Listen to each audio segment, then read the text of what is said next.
Puis safe en sécurité, c'est éviter toutes les actions qui risquent de les effrayer ou faire du mal. Donc, quand ce contexte-là est là, généralement, ça crée la sécurité au niveau affectif.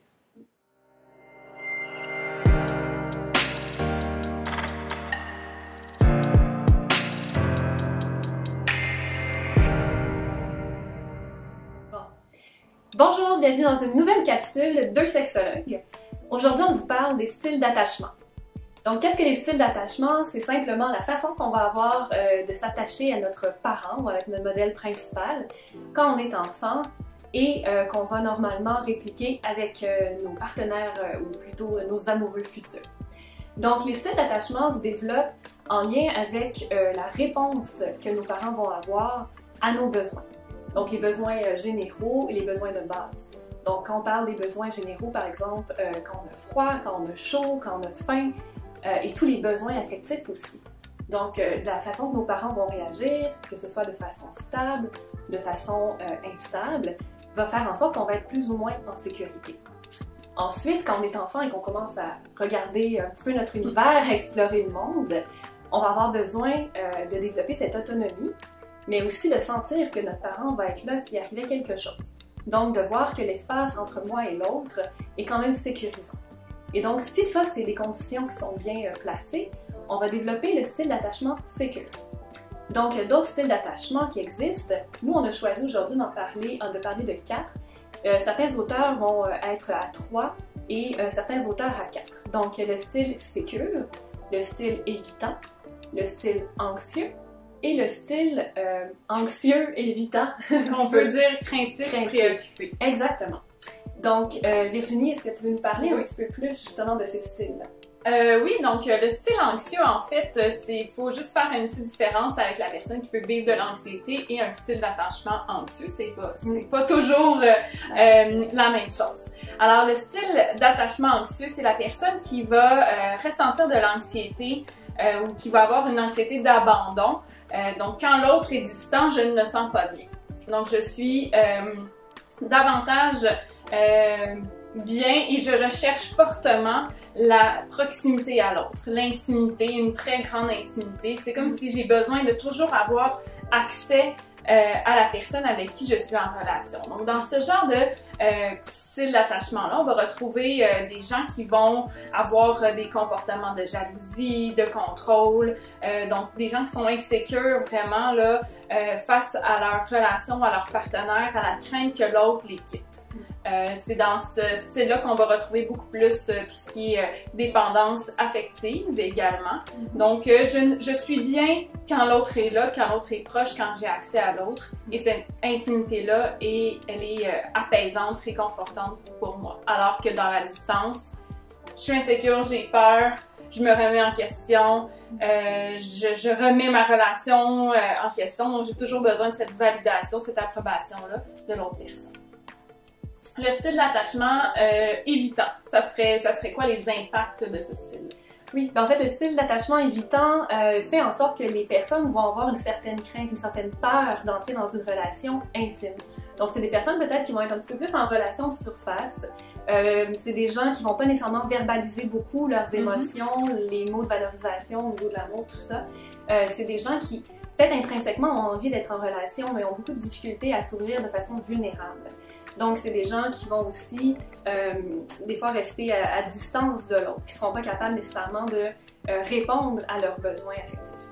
Oui, puis en même temps, dans ce style-là, des fois, il y a des gens, quand on va un petit peu plus loin, là, qui sont juste pas du tout en contact avec leurs besoins. Donc, ils vont avoir l'impression qu'ils en ont pas, eux autres, de besoins. Ils sont bien tout seuls. Ils sont bien tout seuls. Ils sont autosuffisants parce que c'est un peu ce qu'ils ont appris dans leur enfance, d'être autosuffisant, de ne compter que sur soi. Donc, ces gens-là aussi, on va percevoir, si on va plus au niveau de la sexualité, ce qu'on peut voir, c'est des gens qui vont être capables d'avoir une sexualité satisfaisante avec des partenaires plus de fréquentation, moins sérieux. Et quand ils se retrouvent dans une relation amoureuse plus stable, le désir diminue, la difficulté à avoir des relations sexuelles parce que c'est trop d'intimité quand la relation elle est stable, c'est trop de vulnérabilité. Et donc là, on perd tout intérêt ou tout désir pour la sexualité au sein de notre couple. Absolument. Le dernier style, en fait, c'était craintif préoccupé. Donc là, craintif préoccupé, comme disait tantôt Valérie, c'est un mélange d'anxieux et d'évitant. Ouais. Alors la personne se sent ni confortable dans l'intimité, ni confortable dans la distance. Donc elle sait qu'elle a des besoins affectifs, donc elle souhaite cette proximité-là à l'autre. Mais quand elle y arrive, wow, là c'est trop, cette peur-là d'être envahie, d'être étouffée, souvent c'est trop d'intensité et de proximité, d'intimité, de vulnérabilité à l'autre. Donc on se recule, mais là en se reculant, la personne s'active dans son anxiété d'abandon, n'est pas plus confortable dans cette distance-là, sent qu'elle a besoin de se rapprocher à nouveau. Donc à chaque fois, il y a vraiment un va-et-vient dans la relation entre la capacité à s'approcher, à se distancer, à s'approcher, se distancer. Donc ça fait des relations quand même assez houleuses. Oui, ou de courte durée. Des fois, il y a des gens qui vont aller dans des relations 3-4 mois au début, c'est confortable, et après ça, oups, ça devient trop intime, donc je dois quitter cette relation-là. Donc, c'est beaucoup des relations à court terme qu'on va retrouver pour ces personnes-là aussi. Oui, exactement. Puis des fois, ça peut être un peu plus long, mais c'est du moment où, dans le fond, le changement de relation, ou le statut de la relation, ou le changement, quand on sent que l'autre veut plus d'engagement, c'est là où, wow, ça fait trop. Donc, des fois, il y en a que ça va s'étirer dans le temps. Puis c'est quand, par exemple, il y a un déménagement, il y a quelque chose, l'autre veut un peu plus de cette relation-là que la personne, elle n'est plus en mesure de poursuivre. C'est vrai, ouais. Et on a le style sécure, je pense qu'on n'a pas nommé. Ah oui, exactement, le style sécure. Donc, ce style-là, c'est celui, en fait, qui permet aux individus d'être confortables dans la proximité et tout à fait confortables aussi dans une certaine distance. C'est des gens qui vont être capables d'affronter les conflits en se disant qu'il y a des façons de pouvoir les régler. Donc, ils vont pas être nécessairement envahis par la peur si l'autre prend un peu de distance, mais on va avoir les compétences d'aller régler ces conflits-là. Donc, c'est quand même des gens qui, normalement, vont avoir développé aussi une certaine forme d'intelligence émotionnelle et qui vont arriver, en fait, à maintenir des relations dans lesquelles ils se sentent bien. Évidemment, dans toute relation, il va y avoir des embûches, des petites difficultés, mais c'est justement face à ces difficultés-là, on arrive quand même à avancer. Oui, exactement. Donc, avec ces styles d'attachement-là, comme on disait un peu plus tôt, ils vont se forger à l'enfance.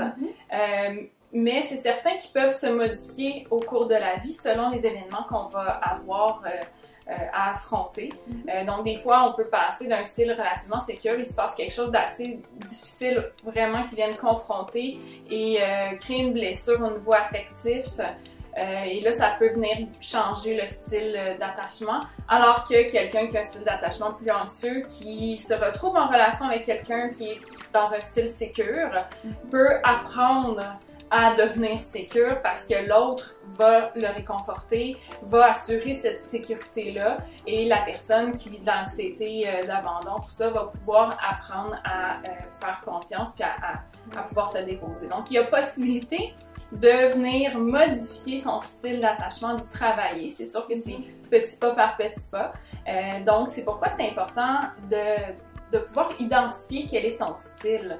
Et parce que ça nous permet de mieux comprendre qu'est-ce qui se passe dans nos relations. On parlait tantôt de gens qui ont des relations consécutives ou des patterns relationnels, ce genre de choses-là. Des fois, on comprend pas pourquoi est-ce qu'on n'est pas capable d'être en relation, pourquoi ça dure pas longtemps. Donc, des fois, d'aller creuser à ce niveau-là nous permet de mieux comprendre c'est quoi qui se joue ou qui se rejoue au sein de nos relations amoureuses. Donc, en identifiant mieux vos styles d'attachement, vous pourriez arriver éventuellement à faire des modifications comportementales ou à peut-être nommer les choses différemment pour pouvoir tendre vers le style sécure, qui en fait est le style le plus confortable au niveau relationnel. Oui, tout à fait. Donc, il existe des livres qui peuvent vous aider. Donc, il y a le livre de Marc Pistorio, « Dis-moi qui tu aimes, je te dirai qui tu es ». Oui. Et il y a aussi le livre « Attached ». Qu'on a, en tout cas, je ne l'ai pas trouvé en français, peut-être en audio en français, mais sinon c'est en anglais. Ces deux livres vous permettent de mieux comprendre, de faire un petit bout de chemin au niveau des styles d'attachement, puis peut-être mieux identifier les vôtres. Il y en existe d'autres, si vous faites quelques recherches là, sur le sujet. Donc, merci d'avoir écouté notre capsule. Si vous avez des questions, n'hésitez pas à nous écrire à 2sexologues au pluriel @gmail.com. Merci!